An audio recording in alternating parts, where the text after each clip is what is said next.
আপনারা মনে করছেন মুসার যুগে ফেরাউন মরে গেছে, রসুলের যুগে আবু জেহেল মরে গেছে। আরে ওইটা তো ৮০০০ বছর আগের ফেরাউন মারা গেছে, রসুলের যুগে তো ১৫০০ বছর আগের আবু জেহেল মারা গেছে। কিন্তু ২০২৩ সাল, ২৪ সাল, ২০০০ সাল, ২১ সাল, ২২ সালের আবু জেহেল ফেরাউন এরা তো মরে নাই। তো সকল ক্ষমতার মালিক জনগণ না আল্লাহ? জনগণ কিসের মালিক? জনগণ হইল হুজুরের একটা হয়তো ভোট দিতে পারে, ভোট দিলে হুজুর হয়তো একটা পদে থাকবো, ভোট না দিলে হুজুর ওই পদ পাবে না। তো এটা কি সকল ক্ষমতা হইতে পারে? তাহলে বাক্যটা পরিবর্তন করে অন্য কোনো বাক্য করা উচিত। এই কথাটা বোঝানোর জন্য জনগণই সমর্থন দিয়ে একজনকে নেতা বানাবে। জনগণ সমর্থন না দিলে সে পদে আসীন হতে পারবে না, প্রশাসনে যেতে পারবে না। এই কথাটা বোঝানোর জন্য অন্য কোনো বাক্য বানানো উচিত, যাতে শিরিক না হয়, আল্লাহকে চ্যালেঞ্জ না করে। কিন্তু যদি বলা হয় জনগণ সকল ক্ষমতার মালিক, এই বাক্যটা ডাইরেক্ট আল্লাহকে গিয়ে আঘাত করে। এখন এটা যারা বুঝে তারা তাদের গঠনতন্ত্রে লিখছে যে আল্লাহর সার্বভৌমত্ব প্রতিষ্ঠিত হবে, আল্লাহর সার্বভৌমত্ব তাদের গঠনতন্ত্রে আছে। তাহলে তারা কি ভুল করছে না ঠিক আছে? যারা তাদের গঠনতন্ত্রে লিখছে যে সকল ক্ষমতার মালিক, তাদের গঠনতন্ত্র ঠিক আছে না ভুল হয়েছে? আচ্ছা, আরেকজন গঠনতন্ত্রে লিখছে সকল ক্ষমতার মালিক জনগণ, তাদের গঠনতন্ত্র ঠিক আছে না ভুল হয়েছে? এখন ভুল যার গঠনতন্ত্র, সে যেই গঠনতন্ত্রের মধ্যে আছে সকল ক্ষমতার মালিক আল্লাহ, ওরে বলতেছে তুই অবৈধ, তোর নিবন্ধন বাতিল, কারণ তোর নিবন্ধন রাষ্ট্রের বিরুদ্ধে চলে গেছে। আপনারা মনে করছেন মুসার যুগে ফেরাউন মরে গেছে, রসুলের যুগে আবু জেহেল মরে গেছে। আরে ওইটা তো ৮০০০ বছর আগের ফেরাউন মারা গেছে, রসুলের যুগে তো ১৫০০ বছর আগের আবু জেহেল মারা গেছে। কিন্তু ২০২৩ সাল, ২৪ সাল, ২০০০ সাল, ২১ সাল, ২২ সালের আবু জেহেল ফেরাউন এরা তো মরে নাই। এদের আরো উন্নতি হয়েছে। রসুলের যুগের আবু জেহেল বিজ্ঞান জানতো না, কিন্তু এই যুগে এরা আবু জেহেলরা হইল ডিজিটাল। তাহলে ডিজিটাল আবু জেহেলের থেকে পুরান যুগের আবু জেহেল কিছুটা ভালো? কথা কয় না? ওই আবু জেহেলের তো মিডিয়া ব্যবহার করে পাবলিকের বুঝাইতে পারে নাই, কারণ ওই যুগের মিডিয়া ছিল না। আবু জেহেল হজের সময় লোকদেরকে রাস্তার মোড়ে মোড়ে বসাইয়া দিত, যাতে আল্লাহ রসুল সম্পর্কে মক্কা তাওয়াফ করার সময় যখন তাদের কাছে মক্কার নেতৃত্ব যেন রসুল সম্পর্কে বাজে কথা বলে, তো নবীজি সম্পর্কে বাজে কথা, মিথ্যা কথা ওই সময় প্রচার করতো আবু জেহেলের গোষ্ঠী। আচ্ছা, আপনারা কোনটা এখন ইসলাম আলাদের বিরুদ্ধে হাবি জাবি বাজে কথা, মিথ্যা কথা প্রচারণা আছে না নাই? তো ওই সময় আবু জেহেল মুখে করতো, আর এখন এরা মিডিয়া দিয়ে করে। তাইলে এটা ডিজিটাল আবু জেহেল, ওটা পুরান আবু জেহেল।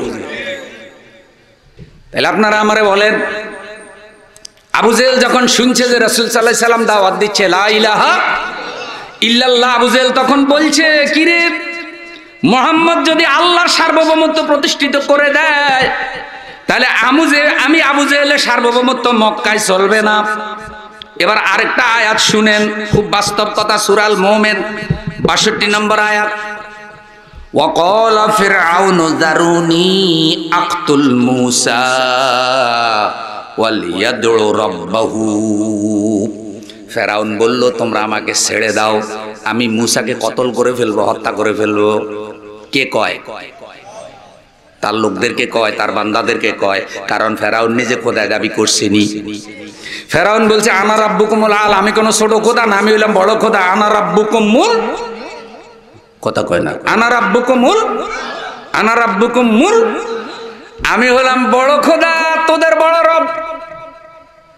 ফেরাউন যে বলছে আমি তোদের বড় রব, ফেরাউন এই অর্থে বলে নাই যে আমি আসমান বানাইছি, জমিন বানাইছি, হায়াত মত আমি দেই। ফেরাউন এই অর্থে বলে নাই।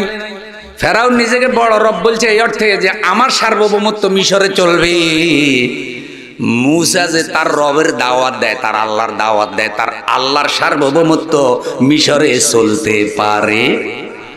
তাই ফেরাউন মূসা আলাইহিস সালামের অনুমোদন দেয় না, রাষ্ট্রে কাজ করতে দেয় না। মূসার বংশের লোকদের চাকরিও নাই। ফেরাউনে মূসা আলাইহিস সালামের জন্ম ঠেকানোর জন্য 50,000-এর বেশি বনী ইসরাঈলদের নিষ্পাপ নিরপরাধ পুত্র সন্তানকে হত্যা করেছে। ওইসব জালেমদের উত্তরসূরিরা আজকে ফিলিস্তিনে নিরপরাধ শত শত মুসলমান হত্যা করে, মুসলমানরা বিচারটাও পায় না। প্রিয় ভাইয়েরা আমার, তাইলে আপনি লক্ষ্য করুন, ফেরাউনের গোষ্ঠী চিন্তা করছে মুসাকে ঠেকাইতে হবে, মুসা যেন পৃথিবীতে আসতে না পারে।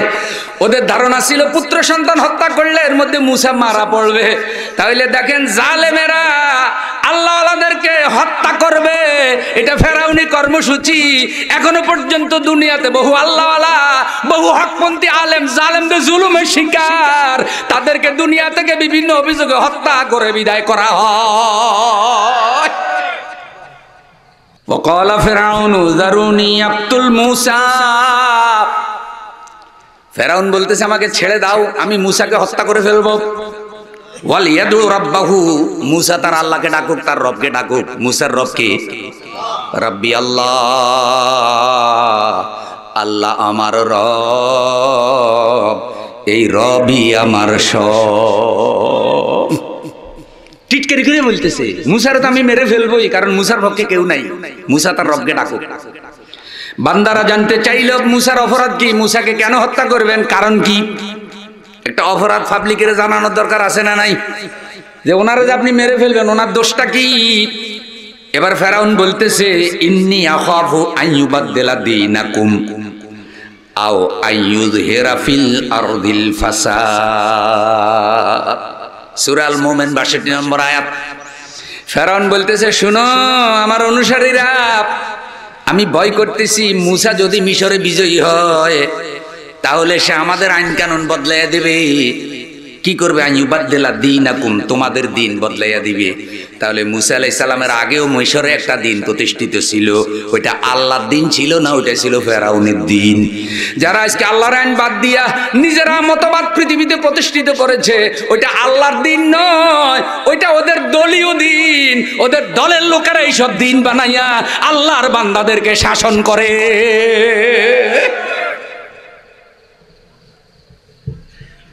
এই আইনের জন্ম কোরআনে হয় নাই, এই আইনের জন্ম হাদিসে হয় নাই। আর ওখানে গিয়ে বলতেছে লাকাওয়াল লাকাওয়াল, সকল ক্ষমতার মালিক আল্লাহ তুমি। তো আরাফাতে গিয়ে যে আপনি বলতেছেন সকল ক্ষমতার মালিক আল্লাহ, তা আপনি নিজের বাড়িতে আইসা আপনি এই শর্তগুলা রক্ষা করবেন না? কথা কয় না? তো এইটা যদি আপনি রক্ষা করতেই হয় তাহলে আরাফাতের ঘোষণা অনুযায়ী আপনাকে চলতে হবে। এখন আপনারা লক্ষ্য করেন, কথা সংক্ষেপ, আমার বন্ধু আল্লাহ সার্বভৌম ক্ষমতার মালিক, আল্লাহর নেয়ামত ভোগ করি, আল্লাহর প্রশংসা করি, আল্লাহর কোনো শরীক নাই। ওই যে নবীজির সময় নবীজি যে ভাষণ দিয়েছেন লক্ষাধিক সাহাবী নিয়া, সেখানে নবীজি যাদের সামনে ভাষণটা দিয়েছেন সবাই কিন্তু এই শর্ত পুরা করেছে। তারা কেউ নিজেদের সার্বভৌমত্ব প্রতিষ্ঠিত করে নাই। 12.5 লক্ষ বর্গ মাইলের বেশি এলাকায় ইসলামী খেলাফত প্রতিষ্ঠিত হয়েছে, যার পরিচালক ছিলেন মুহাম্মদুর রাসূলুল্লাহ সাল্লাল্লাহু আলাইহি সাল্লাম। আইনের উৎস ছিল কোরআন, আল্লাহর আইন। হযরত ওমর পর্যন্ত এসে সেটা অর্ধেকটা পৃথিবী দখল করেছে। সেখানেও কিন্তু শাসনতন্ত্র গঠনতন্ত্র ছিল কোরআন।